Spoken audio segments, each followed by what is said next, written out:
আমার মেয়ের শখের বাগান থেকে আজকে লাল শাক তুলতেছে। মাশাআল্লাহ, অনেক লাল শাক হয়েছে। আর এই শাকগুলোতে কোনো ধরনের রাসায়নিক সার দেওয়া হয়নি বলে এগুলো খেতে অনেক স্বাদ লেগেছিল। আর নিজের লাগানো বাগান থেকে শাক তোলার আনন্দটাই কিন্তু অন্যরকম। এই অল্প মাটিতে ছোট বাগান থেকে আমরা অনেকগুলো শাক তুলেছি এবং অনেক দিনও খেয়েছি। চিংড়ি মাছ দিয়ে লাল শাকের ঝোল বা ছোট মাছ দিয়ে লাল শাকের ঝোল খেতে খুবই ভালো লাগে। তবে আজকে আমার কাছে ছোট মাছ ছিল না, তাই আমি এগুলোকে ভাজি করব। প্রথমে কড়াইতে রসুন কুচি দিয়ে দিয়েছি বেশ অনেকটা, এবং 2টা শুকনা মরিচ দিলাম, সাথে 2টা কাঁচামরিচও দিয়েছি। শুকনা মরিচ আর কাঁচামরিচের ঘ্রাণটা খুবই ভালো লাগে একসাথে, 2টার ফ্লেভার। তারপর কিছু পেঁয়াজও দিয়ে দিয়েছি অল্প করে। সব কিছু লাল লাল করে ভেজে এখন শাকগুলো দিয়ে দিব এবং ঢাকনা দিয়ে শাকগুলোকে সিদ্ধ করে নিব। ঢাকনাটাকে উঠিয়ে এখন লবণ দিয়ে দিলাম।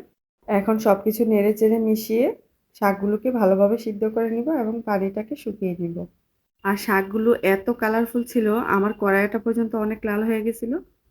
আর বাজারের শাকগুলো কিন্তু অনেক সময় এতটা কালার হয় না। এই তো তৈরি হয়ে গেল আমার ছাদ বাগানের অনেক মজাদার আর সুস্বাদু লাল শাক ভাজি।